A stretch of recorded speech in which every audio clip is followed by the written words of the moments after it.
গত 15ই জানুয়ারি 2025 তারিখ পশ্চিমবঙ্গ মধ্য শিক্ষা পর্ষদের পক্ষ থেকে রাজ্যের সমস্ত অনুমোদিত সেকেন্ডারি স্কুলের বিদ্যালয় প্রধানদের মেমো নাম্বার সহ নোটিফিকেশন দিয়ে মাধ্যমিক পরীক্ষা 2025 চলাকালীন চাইল্ড কেয়ার লিভ বা প্যাটার্নিটি লিভ এনজয় করা সম্পর্কে একগুচ্ছ নির্দেশিকা বিজ্ঞপ্তি আকারে জানিয়ে দেওয়া হলো। তো সেখানে বিস্তারিত কি বলা হচ্ছে তার সম্পূর্ণ বাংলায় ব্যাখ্যা এই ছোট্ট ভিডিওটির মাধ্যমে শেয়ার করার চেষ্টা করব।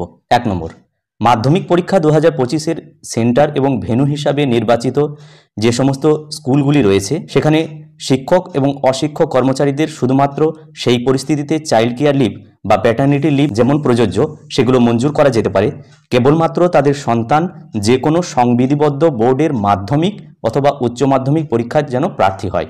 2 নম্বর, মাধ্যমিক পরীক্ষা চলাকালীন এই ধরনের ছুটি পাওয়ার জন্য সংশ্লিষ্ট আবেদনকারীকে অবশ্যই তাদের নিজ নিজ ছেলে মেয়ে বা ওয়ার্ডের একজন পরীক্ষার্থীর প্রমাণ হিসাবে পরীক্ষার রুটিন, অ্যাডমিট কার্ড, স্কুলের পরিচয়পত্র ইত্যাদি প্রমাণসহ একটি অঙ্গীকারপত্র বিদ্যালয় কর্তৃপক্ষকে জমা দিতে হবে এই উদ্দেশ্যে যে তার স্পাউস চাইল্ড কেয়ার লিভ বা প্যাটার্নিটি লিভ অর্জন করেননি।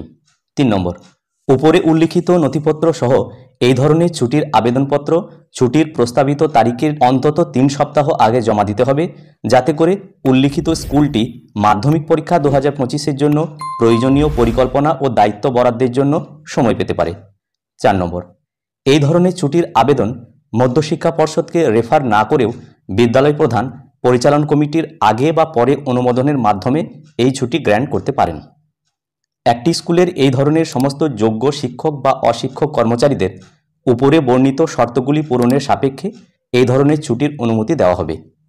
5 নম্বর, এই ধরনের স্কুলের বিদ্যালয় প্রধানরা প্রয়োজনে ডিআইকে সূচিত করতে পারেন যে মাধ্যমিক পরীক্ষা 2025 পরিচালনার জন্য অতিরিক্ত শিক্ষক বা শিক্ষাকর্মী প্রয়োজন হলে সেগুলো নন ভেন্যু বা অংশগ্রহণকারী স্কুল নয় এমন স্কুলগুলো থেকে বন্দোবস্ত করা যেতে পারে এবং সেই স্কুলগুলি তা বরাদ্দ করতে বাধ্য থাকবে।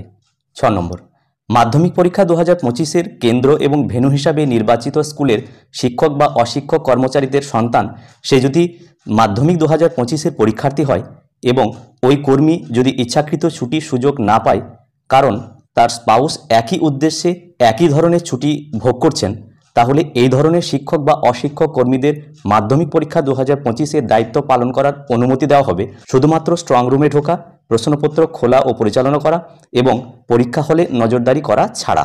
7 নম্বর, এই ধরনের ছুটি ভোগ করা শিক্ষকেরা অবশ্যই মাধ্যমিক পরীক্ষা 2025-এর উত্তরপত্র পরীক্ষা করতে বাধ্য থাকবেন।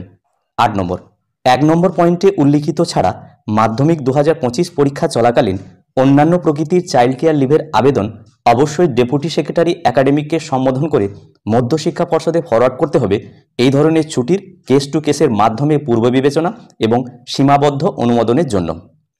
9 নম্বর, অন্যান্য সমস্ত ধরনের গ্রহণযোগ্য ছুটির জন্য যদিও এক্ষেত্রে প্রতিষ্ঠিত নিয়ম এবং পদ্ধতিগুলি প্রাধান্য পাবে তবে এই জাতীয় আবেদনগুলি ছুটির ব্যাপারে মোটেই উৎসাহিত করা হচ্ছে না।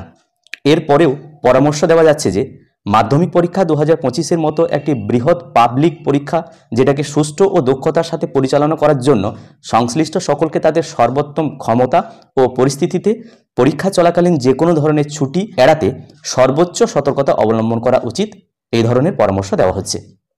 যাই হোক, গত 15/1/2025 তারিখ মেমো নম্বর সহ মধ্যশিক্ষা পর্ষদ থেকে চাইল্ড কেয়ার লিভ সম্পর্কিত যে বিজ্ঞপ্তি আকারে নির্দেশিকা দেওয়া হয়েছে তার সম্পূর্ণ বাংলায় ব্যাখ্যা এই ভিডিওর মাধ্যমে শেয়ার করার চেষ্টা করলাম।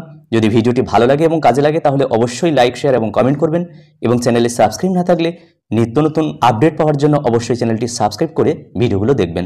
সকলে ভালো থাকুন, সুস্থ থাকুন। ধন্যবাদ।